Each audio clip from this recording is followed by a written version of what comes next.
العالمين والصلاة والسلام على سيد المرسلين أما بعد فأعوذ بالله من الشيطان الرجيم بسم الله الرحمن الرحيم إن الله وملائكته يصلون على النبي يا أيها الذين آمنوا صلوا عليه وسلموا تسليما الصلاة والسلام عليك يا سيدي يا رسول الله وعلى آلك وأصحابك يا سيدي يا حبيب الله الصلاة والسلام عليك يا سيدي يا نبي الله وعلى آلك وأصحابك يا سيدي يا نور الله قال الله تبارك وتعالى في القرآن المجيد وسيجنبها الأتقى صدق الله مولانا العظيم وبلغنا رسوله النبي الكريم ونحن على ذلك لمن الشاهدين والشاكرين والحمد لله رب العالمين۔ محتشم سامعین کرام، جمادی الثانی 1443 کا جمعۃ المبارک کی حاضری کے لیے اللہ تعالیٰ کے پاک گھر میں ہم موجود ہیں۔ اللہ رب العزت ہم سب کی اس حاضری کو اپنی پاک اور بلند بارگاہ میں قبول فرمائے۔ میں نے جو آپ کے سامنے آیہ کریمہ تلاوت کرنے کا شرف حاصل کیا، خالق کائنات جل جلالہ نے اس آیہ مبارکہ میں اپنے ایک لاڈلے بندے کا ذکر خیر کیا ہے۔ فرمایا اور جسے جہنم سے بہت زیادہ دور رکھا گیا،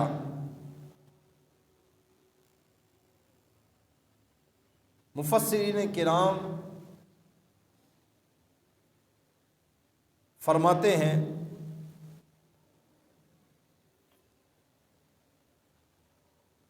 کہ اس سے مراد کوئی اور نہیں، پیارے محبوب صلی اللہ علیہ وسلم کے پیارے صحابی، خلیفہ اول، یار غار بلکہ یار مزار، جناب ابو بکر صدیق رضی اللہ تعالی عنہ کی ذات گرامی ہے۔ اور جناب ابو بکر صدیق رضی اللہ تعالی عنہ آپ رسول اللہ صلی اللہ علیہ وسلم کے وہ صحابی ہیں جن کی صحابیت اللہ تعالی نے قرآن پاک میں بیان فرمائی ہے۔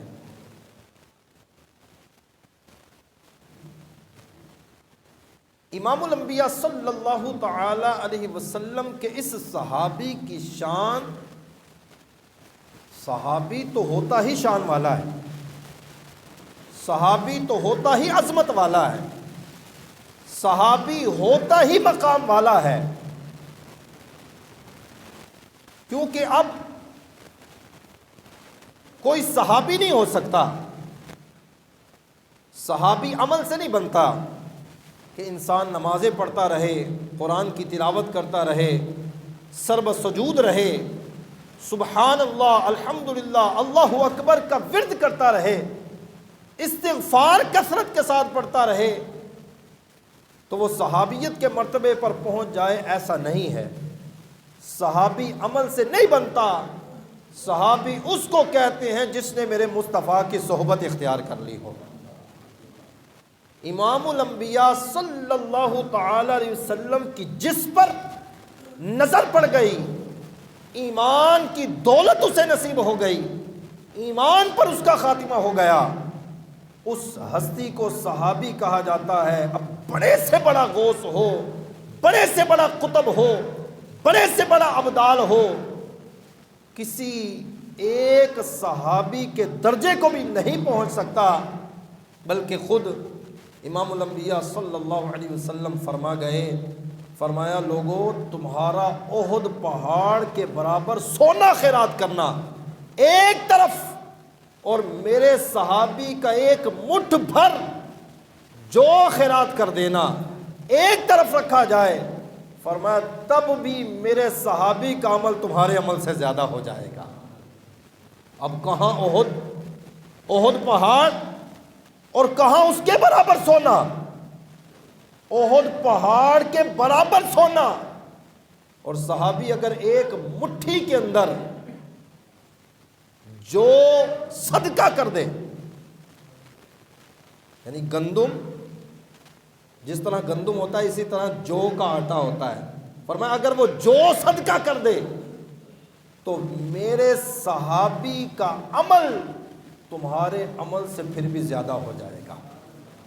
یہ شان ہے رسول اللہ کے صحابہ کی، یہ عظمت ہے رسول اللہ کے صحابہ کی، یہ مقام ہے، یہ رفعت ہے جو اللہ رب العزت نے پیارے مصطفیٰ کے صحابہ کو عطا فرمایا ہے۔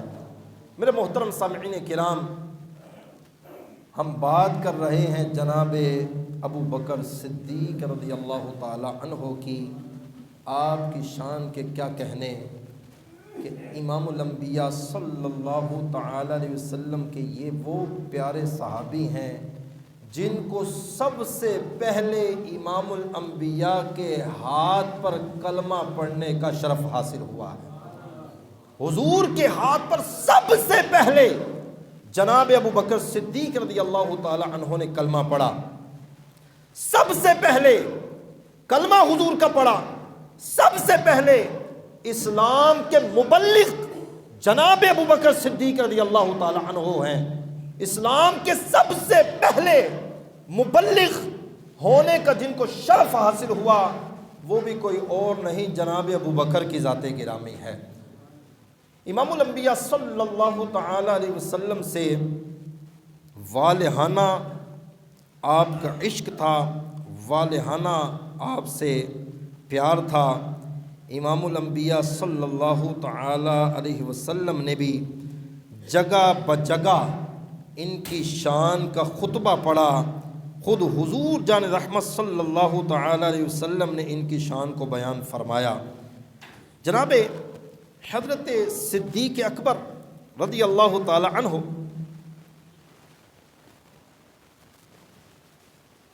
امام الانبیاء صلی اللہ تعالی علیہ وسلم کے کیسے صحابی ہیں۔ ایک مرتبہ صحابہ کرام کے جھرمٹ میں حضور بیٹھے ہیں، امام الانبیاء صلی اللہ تعالی علیہ وسلم نے سارے صحابہ سے پوچھا، بھئی تم میں کوئی ایسا میرا صحابی ہے جس نے آج کوئی صدقہ کیا ہو؟ ابھی فجر کی نماز کے بعد کا وقت ہے۔ حضور جان رحمت صلی اللہ تعالی علیہ وسلم کے صحابی حضرت عمر فاروق عرض کرتے ہیں، یا رسول اللہ ابھی تو نماز فجر پڑھی ہے، ابھی جائیں گے، کوئی مل گیا صدقہ بھی کریں گے۔ امام الانبیاء صلی اللہ تعالی علیہ وسلم نے فرمایا، عمر تو ٹھہر نہیں جاتا ذرا؟ حضور جان رحمت صلی اللہ علیہ وسلم گفتگو فرما رہے ہیں صحابہ کرام سے، حضرت عمر فاروق نے یہ عرض کیا ہے۔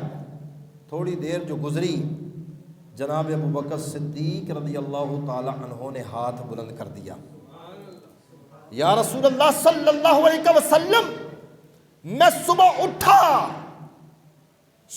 اٹھا، جیسے ہی دروازہ کھولا تو میں نے سائل کو دیکھا،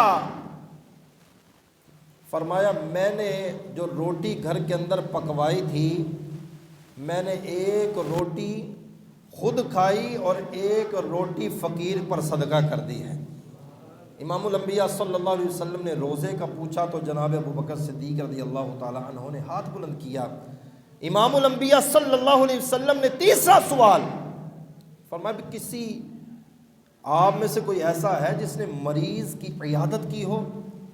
جناب عمر فاروق رضی اللہ تعالی عنہ فرماتے ہیں کہ سارے لوگ نبیوں کے سردار کے چہرے کو دیکھ رہے تھے اور میں چوری چوری جناب ابو بکر کو دیکھتا جا رہا تھا کہ ہو نہ ہو ابو بکر ہاتھ اٹھائے گا۔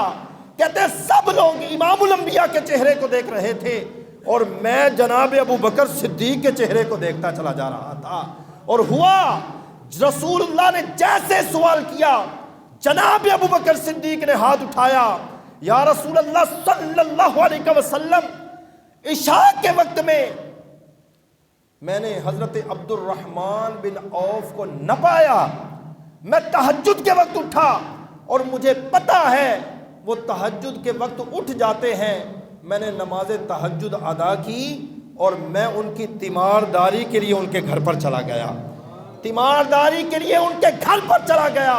یا رسول اللہ، مریض کی عیادت کرنے کا شرف بھی رب نے مجھے عطا فرمایا ہے۔ محترم سامعین کرام غور فرمائیں، کیا مقام ہے جناب ابو بکر صدیق رضی اللہ تعالی عنہ کا کہ رسول اللہ صلی اللہ علیہ وسلم نے 3 سوال کیے ہیں، تینوں کے جواب میں جناب ابو بکر کا ہاتھ بلند ہوا ہے۔ امام الانبیاء صلی اللہ تعالی علیہ وسلم کہ یہ ایسے صحابی ہیں کہ حضرت بلال حبشی رضی اللہ تعالی عنہ عاشقوں کے امام ہیں۔ جب عشق رسول کا تذکرہ کیا جاتا ہے تو حضرت بلال کے واقعے کو کیسے بھلایا جا سکتا ہے۔ جناب حضرت بلال حبشی رضی اللہ تعالی عنہ کا جو آقا تھا امیہ بن خلف، بڑا ظلم کیا کرتا، طرح طرح سے اذیتیں دیتا، ایسی تپتی ریت پر آپ کو لٹاتا کہ اگر گوشت کا لوتھڑا بھی رکھا جائے تو بھن کر سیاہ ہو جائے۔ نہ صرف اس ریت پر آپ کو لٹایا جاتا بلکہ اوپر سے آپ پر کوڑے برسائے جاتے۔ جناب ابو بکر صدیق رضی اللہ تعالی عنہ نے اس کیفیت کو دیکھا تو آپ گئے حضرت بلال حبشی رضی اللہ تعالی عنہ کے آقا کے پاس اور کہا، میں اس غلام کو خریدنا چاہتا ہوں، میں اس غلام کو خریدنا چاہتا ہوں۔ اس نے بھاری قیمت مانگی، آپ وہ قیمت دینے کے لیے بھی تیار ہو گئے۔ کہا کہ نہیں، ایسے نہیں، میں آپ کا جو ایک سفید رنگ کا غلام ہے میں اس غلام کو بھی لوں گا، قیمت بھی لوں گا۔ کہا میں یہ سب دینے کے لیے تیار ہوں، بلال کو بس میرے حوالے کر دو، بلال کو آزاد کر دو۔ اب یہ خرید کر جیسے ہی امام الانبیاء صلی اللہ علیہ وسلم کی بارگاہ میں جناب ابو بکر صدیق آئے ہیں، آ کر عرض کیا، یا رسول اللہ، میں آپ کے بلال کو آزاد کروا آیا ہوں، آپ کے بلال کو آزاد کروا آیا ہوں۔ آپ نے قیمت بتائی، رسول اللہ صلی اللہ علیہ وسلم نے فرمایا، ابو بکر تو نے بڑا اچھا سودا کیا ہے، تو نے بلال کو آزاد کر دیا، تو نے بڑا اچھا سودا کیا ہے۔ امام الانبیاء فرمانے لگے، ابو بکر تو نے اتنا اعلیٰ سودا کیا ہے، اتنا اعلیٰ سودا کیا ہے، میں چاہتا ہوں تیرے ساتھ اس سودے کے اندر شامل ہو جاؤ، اے ابو بکر مجھے بھی اس سودے کے اندر شامل کر لے۔ یہ سننا تھا کہ جناب ابو بکر کی آنکھوں سے آنسو جاری ہو جاتے ہیں۔ یا رسول اللہ صلی اللہ علیہ وسلم، آپ کیا بات کر رہے ہیں، یہ بلال ہے، اس کو میں نے آزاد کروایا۔ یا رسول اللہ، اپنے لیے نہیں بلکہ اس کو میں نے خریدا ہے تو نبیوں کے سردار کے لیے خریدا ہے، بلکہ اس کی کیا بات ہے، اس کو میں نے خریدا، یہ بھی آپ کا غلام ہے اور ابو بکر بھی آپ کا غلام ہے۔ یا رسول اللہ، آپ کیا بات کرتے ہیں، میرے تو آپ ہی سب کچھ ہے، رحمت عالم، میں جی رہا ہوں زمانے میں آپ ہی کے لیے۔ یا رسول اللہ، میری جان، میرا مال، میرا سب کچھ اگر دنیا کے اندر ہے، اے آمینہ کے لال، میں سب کچھ آپ پر قربان کرتا ہوں، اے آمینہ کے لال، میں سب کچھ آپ پر قربان کرتا ہوں۔ امام الانبیاء صلی اللہ علیہ وسلم کی یہ ایسے صحابی ہیں، امام الانبیاء صلی اللہ علیہ وسلم نے خود ان کی شان کے اندر جو حدیثیں فرمائی، اللہ اکبر، موجم اوسط کے اندر یہ حدیث موجود ہے، فرمایا جس سے دوزخ سے آزاد شخص کو دیکھنا ہو وہ میرے ابو بکر کی زیارت کرے۔ ہائے ہائے ہائے، کہو نا سبحان اللہ۔ ارے امام الانبیاء صلی اللہ علیہ وسلم یہ شان کا خطبہ پڑھ رہے ہیں، فرمایا اگر کسی نے دیکھنا ہے جہنم سے آزاد شخص کو، فرمایا وہ کچھ اور نہ کرے، میرے ابو بکر کی زیارت کرتا چلا جائے۔ فرمایا ابو بکر میری امت میں سب سے پہلے جنت میں داخل ہونے والے شخص تم ہی ہو۔ فرمایا جتنے لوگ جنت کے اندر جائیں گے اے ابو بکر سب سے پہلے میری امت کے اندر جس شخص کو رب تعالیٰ جنت میں داخل فرمائے گا خود حضور فرماتے ہیں وہ کوئی اور نہیں جناب ابو بکر کی ذات ہوگی۔ اللہ اکبر اللہ اکبر۔ حضور جان رحمت صلی اللہ علیہ وسلم نے ایک مرتبہ فرمایا، یہ حدیث الریاض النضرہ کے اندر موجود ہے، فرمایا اے ابو الحسن، ابو الحسن کی حضرت علی رضی اللہ تعالی عنہ کو مخاطب کر کے حضور نے فرمایا میرے نزدیک ابو بکر کا وہی مقام ہے جو اللہ پاک کے ہاں میرا مقام ہے، میرے نزدیک ابو بکر کا وہ مقام ہے۔ اور مسلمانوں تمہارے نبی نے یہ شان کو بیان کیا، کہا میرے نزدیک ابو بکر کا وہ مقام ہے جو اللہ کے ہاں میرا مقام ہے، یعنی میں اللہ کا محبوب ہوں تو ابو بکر میرا محبوب ہے، میں اللہ کا محبوب ہوں، ابو بکر میرا محبوب ہے۔ اللہ پاک نے کچھ جنتی حوروں کو پھولوں سے پیدا فرمایا اور انہیں گلابی حوریں کہا جاتا ہے، ان سے صرف نبی یا صدیق یا شہید ہی نکاح کر سکتے ہیں، اور ابو بکر کو ایسی 400 حوریں رب نے عطا فرمائی ہیں۔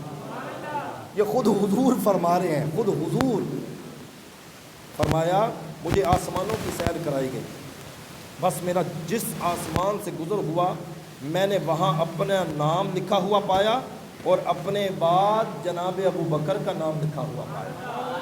ہائے ہائے ہائے ہائے، فرمایا مجھ پر یہ خود امام الانبیاء صلی اللہ علیہ وسلم نے فرمایا، سنیے کیا مقام ہے جناب ابو بکر صدیق رضی اللہ تعالی عنہ کا۔ فرمایا مجھ پر جس کا احسان تھا میں نے اس کا بدلہ چکا دیا، مگر ابو بکر کے مجھ پر وہ احسانات ہیں جن کا بدلہ اللہ پاک بروز قیامت انہیں عطا فرمائے گا۔ حضور جان رحمت صلی اللہ علیہ وسلم نے فرمایا۔ اور ایک اور حدیث، جو مسلمان ہے نا جس نے نبی کا کلمہ پڑھا ہے وہ دل کے کانوں سے اس حدیث کو سنے۔ حضور نے کیا فرمایا، یہ حوالہ بھی دیتا چلا جاؤں، ابو داؤد شریف جلد نمبر 4 صفحہ 280 پر یہ حدیث موجود ہے۔ حضور جان رحمت صلی اللہ علیہ وسلم نے فرمایا میری امت پر لازم ہے کہ ابو بکر سے محبت بھی کرے اور اس کا شکریہ بھی ادا کرے۔ آئے ہائے، نہیں، کہو بلند آواز سے سبحان اللہ۔ اور تم سمجھے نہیں اس بات کو، میرے آقا صلی اللہ علیہ وسلم کس انداز میں جناب ابو بکر کی شان کو بیان فرما رہے ہیں۔ فرمایا یہ تاریخ الخلفاء کے اندر بھی حدیث موجود ہے، فرمایا ابو بکر کی محبت اور ان کا شکریہ ادا کرنا میری تمام امت پر واجب بھی ہے، لازم بھی ہے۔ اب جو حضور کا امتی ہے، جو حضور کا امتی ہے، حضور نے فرمایا میری امت پر لازم ہے، میری امت پر واجب ہے۔ اب جو امت محمدی اپنے آپ کو سمجھتا ہے وہ کیا کرے گا، ابو بکر سے پیار بھی کرے گا، ابو بکر کا شکریہ بھی ادا کرے گا، ابو بکر سے پیار بھی کرے گا، ابو بکر کا شکریہ بھی ادا کرے گا۔ اور بھائیو یہ وہ شانیں ہیں جو امام الانبیاء صلی اللہ تعالی علیہ وسلم نے منبر پر اپنی زبان اطہر سے جناب ابو بکر صدیق کی شان میں بیان فرمائی۔ اللہ اکبر اللہ اکبر۔ یہی وجہ تھی کہ جناب مولا مرتضیٰ علی المرتضیٰ شیر خدا کرم اللہ تعالی وجہہ الکریم، ترمذی شریف کے اندر یہ حدیث موجود ہے، آپ فرمایا کرتے تھے اگر تم میں سے میں نے کسی شخص کو دیکھا کہ وہ مجھے ابو بکر و عمر پر فضیلت دیتا ہے، فرمایا میں اسے وہ سزا دوں گا جو ایک مفتری الزام لگانے والے کو سزا دی جاتی ہے۔ اے علی وہ کیا سزا ہے؟ فرمایا میں اسے 1 2 نہیں 10 20 نہیں 80 کوڑے ماروں گا۔ کتنے کوڑے؟ مولا علی فرماتے ہیں میں اسے 80 کوڑے ماروں گا جو مجھے ابو بکر و عمر پر فضیلت دے گا۔ جناب مولا مرتضیٰ کی بارگاہ میں سوال عرض کیا گیا کہ حضور وہ بات کو ارشاد فرمائیں کہ امام الانبیاء صلی اللہ تعالی علیہ وسلم نے حکم فرمایا جب آپ علیل تھے، بیمار تھے، حکم فرمایا جناب ابو بکر صدیق رضی اللہ تعالی عنہ کو کہ آپ لوگوں کو نماز پڑھائیں۔ فرمایا ہاں، فرمایا ہاں میں اس وقت وہاں پر موجود تھا، نہ میں بیمار تھا نہ میں غیر حاضر تھا، اس کے باوجود رسالت مآب صلی اللہ علیہ وسلم نے جناب ابو بکر کا نام ارشاد فرمایا۔ اس کے باوجود جناب رسالت مآب صلی اللہ علیہ وسلم نے ابو بکر کا نام ارشاد فرمایا۔ فرماتے میں غیر حاضر بھی نہیں تھا، میں بیمار بھی نہیں تھا۔ محترم سامعین کرام ذرا غور تو کرو یار، کیا مقام ہے اس ہستی کا جب غار ثور میں جاتے ہیں، اللہ اکبر، کیا عشق و مستی کا عالم ہے کہ رسالت مآب صلی اللہ علیہ وسلم کو پہلے اپنے کندھوں پر سوار کرتے ہیں۔ یا رسول اللہ نانا میں نہیں چاہتا کوئی پتھر آپ کے قدموں میں چبھ جائے، یا رسول اللہ آپ میرے کندھے پر سوار ہو جائیں، صدیق آپ کو اپنے کندھوں پر سوار کر کے غار ثور میں لے جائے گا۔ غار ثور کے کنارے پہنچتے ہیں، جناب ابو بکر صدیق رضی اللہ تعالی عنہ عشق و مستی کی انتہا کر دیتے ہیں۔ یا رسول اللہ آپ باہر تشریف رکھیے، میں اندر جاتا ہوں، میں دیکھتا ہوں اگر کوئی موذی جانور ہے تو میں اس کو پہلے ٹھکانے لگاتا ہوں۔ سارے سوراخ آپ بند کرتے ہیں، 2 سوراخ باقی رہ جاتے ہیں۔ آپ نے اپنی ایڑیوں کو ان سوراخوں پر رکھا، عرض کی یا رسول اللہ صلی اللہ علیہ وسلم اب آپ تشریف لے آئیے۔ امام الانبیاء صلی اللہ علیہ وسلم تشریف لاتے ہیں، پیارے آقا صلی اللہ تعالی علیہ وسلم تشریف لائے، جناب ابو بکر صدیق رضی اللہ تعالی عنہ کی گود میں حضور نے اپنے والضحیٰ والے چہرے کو رکھ دیا ہے۔ امام الانبیاء صلی اللہ علیہ وسلم نے جناب ابو بکر صدیق رضی اللہ تعالی عنہ کی گود میں اپنا سر انور کو رکھا ہے، حضور آرام فرما رہے ہیں۔ سوراخ میں سے ایک سانپ آتا ہے، ایک بار ڈستا ہے، دوسری بار ڈستا ہے، تیسری بار ڈستا ہے۔ اے صدیق آج میری بھی معراج ہے، میں بھی نبیوں کے سردار کی زیارت کرنا چاہتا ہوں، مگر صدیق ہے، عاشقوں کا امام ہے، اجازت نہیں دیتے کہیں آقا علیہ السلام کو ضرر اور تکلیف نہ پہنچا دے۔ جناب ابو بکر صدیق رضی اللہ تعالی عنہ کو وہ سانپ ڈستا ہے، زہر آپ کی آنکھوں سے باہر آتا ہے، آنسو بن کر گرتا ہے، جناب رسالت مآب صلی اللہ علیہ وسلم کے چہرے پر پڑتا ہے۔ میرے امام الانبیاء صلی اللہ علیہ وسلم کی آنکھ کھلتی ہے، اللہ اکبر اللہ اکبر اللہ اکبر۔ حضور جان رحمت صلی اللہ علیہ وسلم نے فرمایا صدیق کیا ہوا؟ یا رسول اللہ سوراخ میں کوئی چیز ہے۔ حضور نے فرمایا پاؤں کو ہٹاؤ، جب ہٹایا گیا تو سانپ باہر آیا۔ امام الانبیاء صلی اللہ علیہ وسلم نے اپنا لعاب دہن جناب ابو بکر صدیق کے اس زخم آلود جگہ پر لگایا، اللہ پاک نے اسی وقت آپ کو شفا عطا فرمایا۔ یہاں پر وہ شاعر نے کیا خوب کہا، کوئی غار ثور میں یوں بزبان حال بولے، بزبان حال بولے، نہ ہٹاؤں گا انگوٹھا، نہ ہٹاؤں گا انگوٹھا، میری جان اگرچہ جائے نہ ہٹاؤں گا انگوٹھا، میری جان اگرچہ جائے نہ ہٹاؤں گا انگوٹھا۔ رسالت مآب صلی اللہ تعالی علیہ وسلم کی ایسے عاشق صادق ہیں۔ حضور جان رحمت صلی اللہ تعالی علیہ وسلم ایک مرتبہ صحابہ کرام کے جرمت میں جلوہ فرما ہے کہ آپ نے اپنے دائیں ہاتھ میں جناب ابو بکر کا ہاتھ پکڑا ہوا ہے، جناب بائیں ہاتھ میں جناب عمر فاروق کا ہاتھ پکڑا ہوا ہے۔ فرمایا صحابہ دیکھ رہے ہو؟ یا رسول اللہ دیکھ رہے ہیں۔ فرمایا اب دیکھ رہے ہو، قیامت کے دن بھی دیکھو گے۔ فرمایا اب دیکھ رہے ہو، قیامت کے دن بھی دیکھو گے۔ فرمایا قیامت کے دن اللہ کی بارگاہ میں ہم اسی طرح حاضر ہوں گے کہ ہاکذا نبعث یوم القیامہ، میرے دائیں ہاتھ میں ابو بکر کا اور بائیں ہاتھ میں جناب عمر فاروق کا ہاتھ ہوگا۔ دائیں ہاتھ میں ابو بکر کا ہاتھ ہوگا، بائیں ہاتھ میں عمر فاروق کا ہاتھ ہوگا۔ اللہ اکبر۔ تفسیر کبیر والوں نے تو حد کر دی، کیا کہتے ہیں؟ جناب ابو بکر صدیق رضی اللہ تعالی عنہ کا جب وقت رخصت آیا، آپ نے صحابہ کرام کو وصیت کی، صحابہ جب میرا انتقال ہو جائے، جب میرا انتقال ہو جائے تو مجھے مصطفیٰ کے روضے پر لے کر آنا، مجھے مصطفیٰ کے روضے پر لے کر آنا۔ اور مولا علی کہتے ہیں یہ صحابہ کرام کو تو خطاب کیا تھا، لیکن میرا نام لے کر مجھ سے ابو بکر نے خطاب کیا تھا۔ اوے کہو نا سبحان اللہ۔ تم بات سمجھتے نہیں ہو۔ لوگ کہتے ہیں ان کے آپس میں بڑی دشمنیاں تھیں، میں نے کہا زندگی کا آخری لمحہ ہے، ارے موت کا وقت قریب ہے۔ جناب ابو بکر صدیق کی نظر میں اگر کوئی دوست ہے تو اس وقت جناب عمر حضرت علی کی ذات گرامی ہے۔ مولا علی فرماتے ہیں مجھ سے وصیت کی تھی، اور حضرت علی کیا فرماتے ہیں؟ مجھ سے وصیت کی میرے بھائی جب میرا انتقال ہو جائے تو مجھے مصطفیٰ کے روضے پر لے کر آنا۔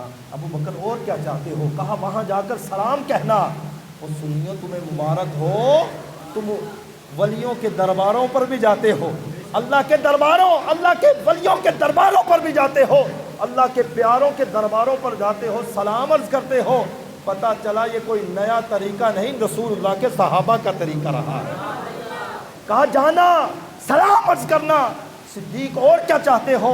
کہا یہ پیغام دینا کہ یا رسول اللہ آپ کا غلام آپ کے پہلو میں دفن ہونا چاہتا ہے، آپ کا غلام آپ کے پہلو میں دفن ہونا چاہتا ہے، اگر اجازت مل جائے مصطفیٰ کے روضے کے ساتھ مجھے دفن کر دینا، اگر اجازت نہ ملے تو سامنے بقیع کے قبرستان میں دفن کر دینا۔ جناب مولا علی کہتے ہیں جب رسول اللہ کے دربار میں، رسول اللہ کے روضے کے قریب ابو بکر کو لایا جاتا ہے، سلام عرض کیا جاتا ہے، جیسے ہی سلام عرض کیا، کہتے ہیں ابھی سلام عرض کیا ہے اور عرض کیا یا رسول اللہ آپ کا غلام آپ کے پہلو میں جگہ چاہتا ہے۔ فرمایا روضہ رسول کا خود بخود دروازہ کھلتا ہے، روضہ رسول کا دروازہ کھلتا ہے، آواز اندر سے آتی ہے ادخل الحبیب الی الحبیب، اور دیر نہ لگاؤ میرے دیوانے کو میرے پہلو کے اندر دفن کرو۔ نعرہ تکبیر، نعرہ رسالت، نعرہ تحقیق۔ او بھائیو غور کرو کیا مقام ہے اس ہستی کا کہ زندگی میں ساتھ، سفر میں ساتھ، حضر میں ساتھ، مسجد میں ساتھ، ارے غار میں ساتھ،